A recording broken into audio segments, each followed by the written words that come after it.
Good morning, students and my dear viewers.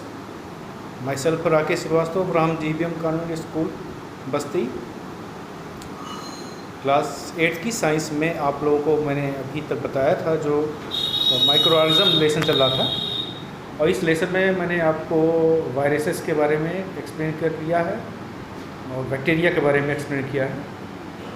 अब ये तीसरी कैटेगरी जो माइक्रो ऑर्गेनिज्म की है जो मैं बताने जा रहा हूँ आज मैं बताऊंगा आपको फंजाई के बारे में और एल्गी के बारे में। ये दो कैटेगरी मैं आज और एक्सप्लेन करूँगा। तो ऐसा करता हूँ पीछे की चीज़ें आपको समझ में आ गई होंगी। और आज हम बात करते हैं जो माइक्रो ऑर्गेनिज्म में अगली कैटेगरी है वो है फंजाई की, क्योंकि मैंने बताया 5 कैटेगरी में माइक्रो ऑर्गेनिज्म को डिवाइड किया गया था। वायरसेस के बाद था बैक्टीरिया के बाद फंजाई जो आज बताऊंगा, फिर एल्गी है और लास्ट में प्रोटोजोआ है। ये 5 कैटेगरी में माइक्रो ऑर्गेनिज्म को डिवाइड किया गया है। तो माइक्रो ऑर्गेनिज्म में चलते हैं, आप बात करते हैं आज फंजाई की। ठीक है, फंजाई होता क्या है? फंजाई ये नॉन ग्रीन प्लांट्स होते हैं जो कि माइक्रोस्कोपिक होते हैं। क्योंकि माइक्रोस्कोपिक इसलिए होंगे क्योंकि माइक्रो ऑर्गेनिज्म इसलिए इनको माइक्रो ऑर्गेनिज्म में रखा गया है। तो माइक्रोस्कोपिक होते हैं ये, एक्चुअली इनमें नॉन ग्रीन प्लांट होते हैं, इनमें क्लोरोफिल नहीं पाया जाता है। अब क्लोरोफिल जब नहीं पाया जाता है तब भोजन तो खुद बना नहीं पाते हैं, तो ये अपना भोजन डेड या डिकेइंग मटेरियल से लेते हैं, यानी ये मोस्टली सेप्रोफाइट होते हैं। और कुछ फंजाई जो होते हैं वो पैरासिटिक भी होते हैं, किसी लिविंग ऑर्गेनिज्म के ऊपर रख के भी अपना भोजन ले सकते हैं। तो इनका मोड ऑफ न्यूट्रिशन जो होता है सेप्रोफिटिक होता है और पैरासिटिक होता है। 2 तरीके से ये भोजन लेते हैं।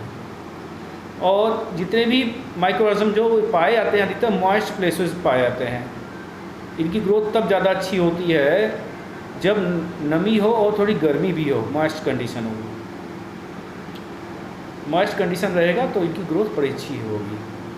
ज़्यादातर ये स्पोर फॉर्मेशन के द्वारा ही ग्रोथ करते हैं। और एक और तरीका होता है जो बडिंग होता है। तो 2 तरीके ज़्यादा इनमें यूज़ होता है, स्पोर फॉर्मेशन और बडिंग। कुछ फंजाई जो होते हैं बाइनरी फिशन के द्वारा भी ग्रोथ करते हैं।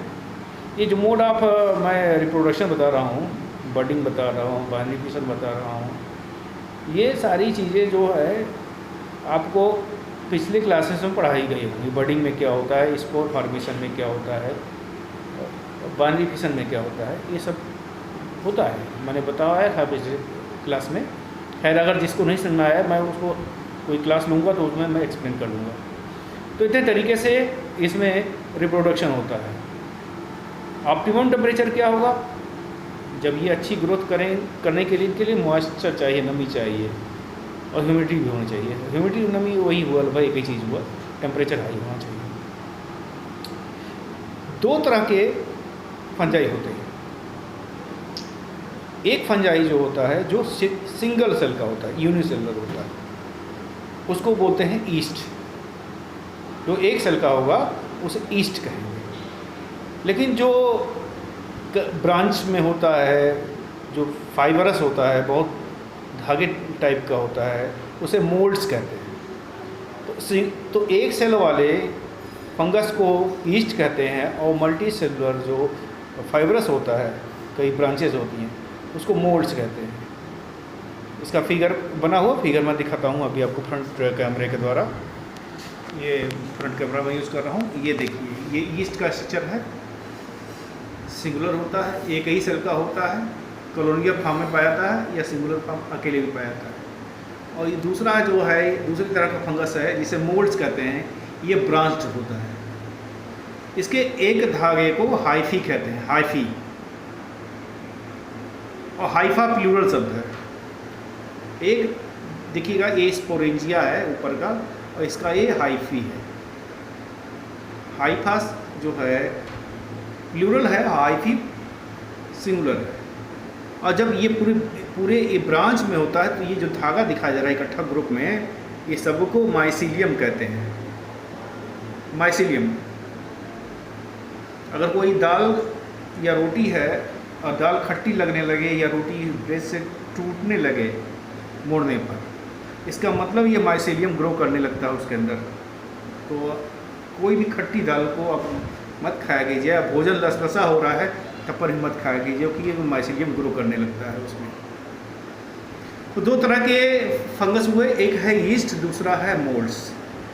ईस्ट की साइज़ मोस्टली जो 5 माइक्रोन से 10 माइक्रोन तक होती है, लेकिन मोल्ड्स की 2 माइक्रोन से 10 माइक्रोन तक इसकी साइज़ हो सकती है। ये शेप और साइज़ की बात हो गई मोल्ड्स और ईस्ट की। ईस्ट बडिंग प्रोसेस से ज़्यादा ये रिप्रोडक्शन करता है, और ये मोल्ड्स जो होता है ये बडिंग स्पोर फार्मेशन के द्वारा ज़्यादा होता है इसमें रिप्रोडक्शन। तो ये रिप्रोडक्शन हो गया, इनकी बात हो गई ईस्ट के बारे में। अब ये ईस्ट हो या चाहे मोल्ड्स हो, मतलब फंगस, ये हमारे लिए लाभदायक भी है और हानिकारक भी है। तो ये जितने भी फंगस होते हैं ये हमारे लिए हानिकारक होते हैं और लाभदायक भी होते हैं, कुछ फ़ायदा भी होता है। तो हम बात करते हैं पहले जो हानिकारक फंगस हैं उनके बारे में बात करते हैं। फ्रंट के बारे में देखते हैं, हम चलते हैं काफ़ी बुक की तरफ। बुक में कुछ दिया हुआ है। पहली बात तो मैं बताऊं, जितने भी फंगस होते हैं वो हानिकारक होते हैं, तो इसको बारे में बता दूं। एक बीमारी होती है जिसे रिंगवर्म कहते हैं, खुजली वगैरह होती है, कहते हैं दाद वगैरह हुआ, तो एक्जिमा हुआ, ये बीमारियां मनुष्य के अंदर होती है। और ये बीमारी जो होती है ये फंगस के कारण होती है।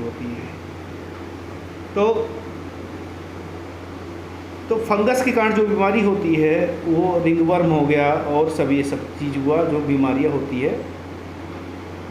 और जानवरों में एक बीमारी होती है एथलीट फूड डिजीज़। ये जानवरों के अंदर बीमारी होती है कि माउथ और पैर स्वेल कर जाते हैं। ये कुछ डिजीज़ दिए हुए हैं। एथलीट फूड डिजीज़ जो है एनिमल में हो रही है, और रिंगवर्म जिसे दांत कहते हो वो भी, और पैर में जो एक्जिमा होता है, और कान में एक बीमारी होती है जो फंगस आता है, कान में खुजली आती है, उसको ऑटोमाइकोसिस कहते हैं, ऑटोमाइकोसिस। इसके अलावा ये फूड को भी स्पॉइल कर देते हैं, और खुला भोजन है लंबे समय तक उस पर ये अटैक कर देते हैं और भोजन को ख़राब कर देते हैं। वही मैंने बताया, दाल खट्टी होने लगे और चावल में लसलसापन आ जाए तो इसका मतलब कि रोटी टूटने लगी, इसका मतलब उसमें फंगस आ गया। तो ये बीमारियां फैलाते हैं ढेर सारी, इतनी बता दिया मैंने क्या क्या बीमारी हो गई है, ये सारी चीज़ें मैंने बताया। तो ये बीमारियां होती फंगस के कारण, और बीमारी होती कुछ हमारी फसलों पर भी होती है। जैसे गेहूँ पर रस्ट लग जाता है, गन्ने पर आपने देखा हुआ रेड कलर का जो शुगर केन होता है उसमें बीच में रेड कलर के स्पॉट्स आते हैं, उसको रस्ट ऑफ शुगर केन कहते हैं, ये भी बीमारी है। और स्मट ऑफ कॉर्न, मक्के के ऊपर भी आता स्मट आ जाता है सफ़ेद रंग का पाउडरी फॉर्म में। और आलू जो जब सड़ने लगता है, कहते हैं सड़ने लगा, उस पर ही ब्लिस्टर आ जाते हैं, ये भी फंगस के कारण होता है। ये सब बीमारियां फैलती हैं। और फंगस हमारे लिए लाभदायक भी हैं। लाभदायक कैसे हैं? जैसे ये जो मैंने ईस्ट के बारे में बात की, ये ईस्ट जो ईस्ट है ये बहुत ही लाभदायक होता है बेकरी इंडस्ट्री के लिए, बेकरी इंडस्ट्री में। और ये यहाँ तक कि जो बेवरेजेस बनते हैं, जैसे वाइन हुआ,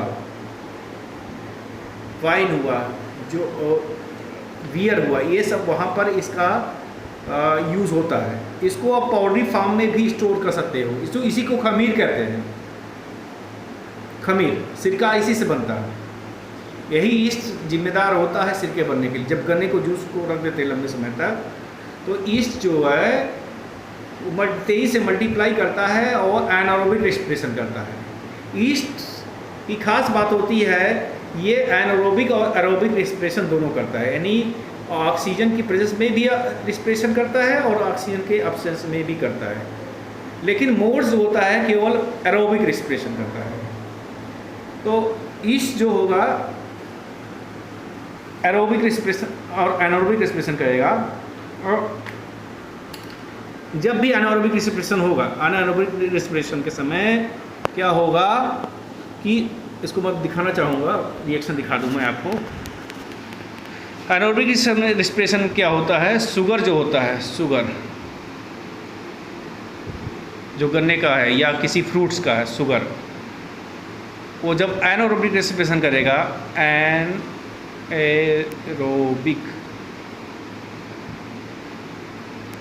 रेस्पिरेशन भी बोलते हैं कुछ लोग, एनारोबिक रेस्पिरेशन होगा तो ये शुगर का ब्रेकिंग डाउन होगा और ये टूट जाएगा अल्कोहल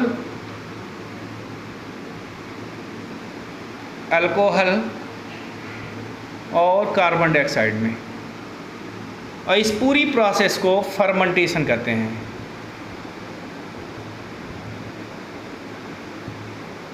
फर्मेंटेशन, तो फर्मेंटेशन में आपने देखा क्या हुआ, जो शुगर कंटेंट होते हैं, जूस वगैरह जो होता है, फ्रूट जूस, वो उसमें जब ईस्ट आता है, ईस्ट आएगा तो क्या करेगा, इसको तोड़ देगा शुगर को अल्कोहल और कार्बन डाइऑक्साइड गैस में। यही अल्कोहलिक बेवरेज बनते हैं, चाहे बियर हो, चाहे रम हो, चाहे वाइन हो, कुछ भी हो, यहाँ तक सिरका भी ऐसे ही बनता है। और इस पूरी प्रोसेस को फर्मेंटेशन कहते हैं। तो आपने देखा ये फर्मेंटेशन प्रोसेस में शुगर को जब ईस्ट आ गया तो एनारोबिक रेस्पिरेशन किया और उससे अल्कोहल और कार्बन डाइऑक्साइड बनी। इस पूरी प्रोसेस को फर्मेंटेशन करते हैं। और इस प्रोसेस के द्वारा आप जानिए कि यही प्रोसेस बेकरी इंडस्ट्री में ब्रेड वगैरह जब बनता है तो यही फर्मेंटेशन होता है, जिससे ब्रेड वगैरह स्वेल कर जाती है, फूल जाती है। बेकरी इंडस्ट्री में इसका बड़ा यूज़ है ईस्ट का। तो ईस्ट का एक और यूज़ हो, ये ईस्ट का यूज़ हो गया। और मोल्ड्स वगैरह जो यूज़ किए जाते हैं, कई यहाँ यूज़ किए जाते हैं, इनका काम क्या होता है मोल्ड्स वगैरह का, ये एक डिकम्पोजर का भी बड़ा अच्छा काम करते हैं। यानी जो डेड प्लांट्स और एनिमल रिमेन्स होते हैं उनको सड़ा देते हैं और इन्वायरमेंट को प्यूरीफाई करते हैं। तो इस तरह से ये मैंने आपको फंजाई के बारे में बताया। अब मैं बताऊँगा एल्गी के बारे में। ये अगला जो माइक्रोऑर्गेनिज्म है एल्गी। एल्गी एक्चुअली क्या होता है, एल्गा शब्द से बना हुआ। एल्गा मीन्स होता है वीड्स, मैराइन वीड्स। ये अधिकतर समुद्रों में पाए जाते हैं या नदियों में पाए जाते हैं, मॉइस्ट प्लेस पे ज़्यादा पाए जाते हैं। जहाँ पर भी ये आप देखिए दो तरह के एल्गी मैं दिखा रहा हूँ, ये एक सेल के भी होते हैं और मल्टी सेलुलर भी होते हैं। यूनिसेलुलर का एल्गा का एग्जाम्पल है वाल्वाक्स और यूट्रोकोलोरिया, और मल्टी सेलुलर ये स्पायरोगारा है, एल्गा है। देखिए एल्गा जो है सिंगुलर शब्द है, एल्गी प्लूरल शब्द है। जैसे फंजाई प्लूरल है और फंगस सिंगुलर है। तो एल्गी अधिकतर जानते हैं, आपको जानना चाहिए कि ये ऐसे प्लांट लाइफ स्ट्रक्चर होते हैं जिनमें क्लोरोफिल पाया जाता है। तो ये हरे रंग के होते हैं ज़्यादातर, और ये ऑटोट्रॉफ होते हैं, खुद भोजन बनाते हैं, इसलिए ऑटोट्रॉफिक न्यूट्रिशन शो करते हैं क्योंकि इनके अंदर क्लोरोफिल पाया जाता है। ये हरे रंग के ज़्यादातर होते हैं। आपने देखा होगा पानी वगैरह जहाँ वो इकट्ठा होता है वहाँ पर ये पूरी वाटर का ऊपर का सरफेस ग्रीन कलर का होता है, तो उसे वाटर ब्लूम कहते हैं। वाटर ब्लूम, जब पूरा पानी का सरफेस ग्रीन हो जाता है। काई लगती है, जो हरे रंग की काई होती है वो भी एल्गी ही होती है, वो एल्गा ही है जिससे पैर फिसलता है, ये एल्गी ही है। ये बहुत ही प्रिमिटिव प्लांट्स होते हैं। ये तो प्रिमिटिव है, शुरुआती प्लांट्स होते हैं। ये प्लांट्स की ग्रोथ के समय के शुरुआती स्टेज के होते हैं। अधिकतर नदियों में या मॉइस्ट प्लेसेस पाए जाते हैं या समुद्र में पाए जाते हैं। इनकी शेप साइज होती है 2 माइक्रोन से 5 माइक्रोन तक हो सकती है। तो ये शेप साइज हो गया, तो ये यूनिसेलुलर भी हो गया, मल्टीसेलुलर हो गया। कलर जो इनका होता है, कलर इनका रेड कलर का भी एल्गा होता है। ये डायटम्स एल्गा है, और ऐसे रेड ब्राउन कलर का भी होता है, और ब्लू ग्रीन एल्गी भी होते हैं। कई कलर के एल्गी होते हैं, मोस्टली ग्रीन होते हैं। इसमें कुछ कलर दिया है, आपको बुक के पास ही चल रहा हूँ, मैंने देखा हुआ है, बता रहा हूँ मैं आपको। देखिए कुछ एल्गे दिए हुए हैं कलर के बेस पे। ब्लू ग्रीन एल्गी होते हैं, उसका एग्जाम्पल है एनाबियाना और नास्टॉक। ग्रीन एल्गा है जो स्पायरोगारा और क्लेमाइडोमोनास, ये ग्रीन कलर का होता है। ब्राउन एल्गा फ्यूकस है, और रेड एल्गा है पॉलिस्फोनिया, ये रेड एल्गा है। न्यूट्रिशन में ये ऑटोट्रॉपिक होते हैं, मैंने बताया खुद भोजन बनाते हैं। तो ये एल्गा हो गया। इस एल्गा अधिकतर जो बीमारियां जो फैलाते हैं वो क्या करते हैं, ये एल्गी से जो आलू के ऊपर एक बीमारी होती है उस बीमारी को बोलते हैं अर्ली ब्लाइट ऑफ पोटैटो। आलू को ऊपर आता है रेड कलर का शुरू क्रम में, अर्ली ब्लाइट ऑफ पोटैटो। तो एक बीमारी होती है एल्गा कण अर्ली ब्लाइट ऑफ पोटैटो। और एक और बहुत खतरनाक बीमारी फैलाते हैं, अगर किसी पानी के ऊपर ऊपरी सरफेस पे ढेर सारे एल्गा इकट्ठा हो जाएं तो अंदर जो पानी के अंदर रहने वाले जीव हैं वो सांस नहीं ले पाते हैं और जितने भी एक्वेटिक एनिमल जो उसके नीचे रह रहे हैं वो मरने लगते हैं। और इस प्रोसेस को, पूरी प्रोसेस जिसमें देखा आपने कि जो एनिमल हैं, एक्वेटिक एनिमल हैं, वो सांस नहीं ले पा रहे क्योंकि ऊपर एक लेयर बन गई है एल्गा की। तो ये एल्गा ऑक्सीजन नहीं सप्लाई करने देते हैं और जानवर मरने लगते हैं। इस कंडीशन को यूट्रोफिकेशन कहते हैं। तो वाटर को भी पल्यूट करते हैं। अच्छा, एल्गा हमारे लिए यूज़फुल भी है और हार्मफुल है। तो ये हार्मफुल तो मैंने बताया, अब यूज़फुल कैसे हैं। यूज़फुल में क्या होता है कि ये सबसे बड़ा एक एल्गा होता है, उसका नाम है राइजोबियम। राइजोबियम नाम का एल्गा है, ध्यान दीजिएगा।